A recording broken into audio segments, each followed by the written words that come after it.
আশা করি সবাই ভালো আছেন, আলহামদুলিল্লাহ। আজকে আমরা কিন্তু প্রতিদিনই কিন্তু আমরা বলি যে গতকালকে আমরা যে কাজগুলা করেছি সেগুলোর আগে প্রশ্ন উত্তর দেন আমরা মূল ক্লাসে যাব, তাই না? তো এখন প্রশ্ন হলো, গতকালকে তুমি কি কাজ করছিলা? আমি গতকালকে এসি সার্ভিসিং করছি। কি এসি? একটা ছিল স্পিড এসি আর একটা cassette type? Cassette type. Customer AC গুলো সার্ভিসিং করছি। টোটাল কয়টা এসি সার্ভিসিং করছি? টোটাল 3টা। তিনটা। গতকালকের কাজে কোনো প্রশ্ন আছে কি? জি না। প্রশ্ন নাই না? দেখছো তো কাজ কিভাবে করে। তুমি গতকালকে কি কাজ করছিলে? গতকালে শুধু একটা এসি ফিটিং করে দেওয়া হয়েছে। ফিটিং করে দেওয়া শুধু হয়েছে। ফিটিং। আচ্ছা, এখানে ফিটিং সব করতে কাজ গিয়ে করা হয়েছে। কোনো প্রশ্ন, ফিটিং করতে গিয়ে কোনো প্রশ্ন আছে কি? কোনো প্রশ্ন নাই। প্রশ্ন থাকতে হবে, হাজার হাজার প্রশ্ন থাকতে হবে। কারণ 3টে এসি সার্ভিসিং করাইছি আর একটা ফ্রিজ, তার ওই ঠান্ডা হয় না, তার ওই সার্ভিসিং ফ্যান মোটরের সমস্যা ছিল। আচ্ছা, বুঝতে তার পেরেছি। লাইন দিয়েছি। তো গতকালকে কোনো কাজের প্রশ্ন আছে কি? প্রশ্ন কিন্তু হাজার হাজার প্রশ্ন নিয়ে আসতে হবে। এর আগে কোনো কাজের কোনো প্রশ্ন আছে? সেটা বুঝতে পারছি। কোনো প্রশ্ন আছে? তুমি তো আসো না, নো প্রবলেম। গত যে ক্লাসগুলো শুরু করছি, তাই না? গত ক্লাস থেকে এই পর্যন্ত আমরা দেখানো হয়েছিল রেফ্রিজারেশন সাইকেলের প্রধান প্রধান 4টা অংশ। সে প্রধান প্রধান 4টা অংশের নাম কি ছিল?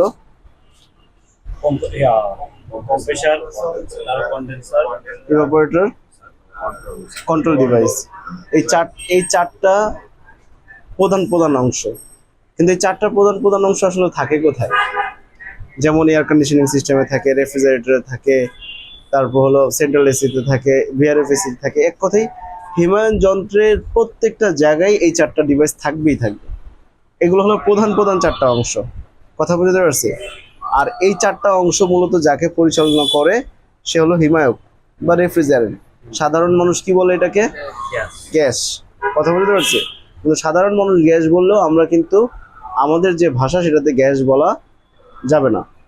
এখন এই যে জিনিসগুলো আমরা মূলত পড়াশোনা করছি সেগুলো আসলে ফিজিক্যালি দেখা, ফিজিক্যালি না দেখলে আমরা আমাদের ব্রেনের ভিতরে কিন্তু থাকবে না, ঠিক না? তা আমরা যদি যে জিনিসটা দেখবো, যেটা আমরা আসলে পড়াশোনা করছি, সেটা যদি আমরা নিজের হাতে করি, আবার সেই কাজটা যদি আমরা দেখি এবং নিজের হাতে করি, তাহলে আমরা কখনোই ইনশাল্লাহ ভুলবো না। আমরা যেহেতু একটা চ্যালেঞ্জ নিয়েছি যে আগামী 2 মাসের মধ্যে আমাদের কাজটা শিখতে হবে, তাহলে কাজটা শিখতে হলে আমাদেরকে অবশ্যই পড়াশোনা করতে হবে, অবশ্যই আমাদেরকে কাজটা নিজের হাতে করতে হবে। আমরা এখানে ক্লাস করতেছি কত সময়? আমাদের টোটাল এখানে অফিসে আমাদের সার্ভিস সেন্টারে কতক্ষণ থাকা হচ্ছে? আমাদের থিওরি ক্লাস হচ্ছে 1.5 ঘন্টা 2 ঘন্টা। আচ্ছা, আর হচ্ছে আপনার এরপর থেকে রাতে 9:30 পর্যন্ত, 10টা থেকে 9:30 পর্যন্ত। মানে সকাল 10টা থেকে 9:30 পর্যন্ত আবার প্র্যাকটিক্যাল কাজ। জি, টোটাল 14। এইভাবে 14-15 ঘন্টা, তাই না? একটু কষ্ট বেশি হয় কিন্তু শেখা হয় কিনা? জি, শিখা হয় আলহামদুলিল্লাহ। মানে আমাদের এখানে শুধুমাত্র তারাই আসবে, শুধুমাত্র যারা কাজটা প্রকৃতপক্ষে শিখতে চায়।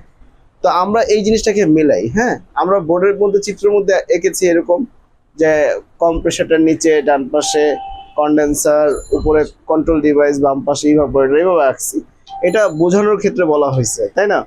কিন্তু এই যে ইউনিটটা, এই পুরো ইউনিটটার ভিতরে কিন্তু তোমার সেই জিনিসগুলো কিন্তু আছে। এর স্ট্রাকচার, ডিজাইন চেঞ্জ হবে কিভাবে? এটা স্প্লিট টাইপ বেসির ক্ষেত্রে এরকম, যদি এটা প্যাকেজ টাইপ বেসি থাকে তার ডিজাইন আলাদা থাকবে, তার স্ট্রাকচার আলাদা থাকবে, কিন্তু ওর কাজ কিন্তু সেম থাকবে। কথা বুঝতে পারছি? এবং এটা যদি রেফ্রিজারেটর থাকে ওর কাজ সেম থাকবে, শুধু ডিজাইনটা আলাদা থাকবে। তাহলে আমার মূল কনসেপ্টটা কি আমরা বুঝতে পারি কিনা?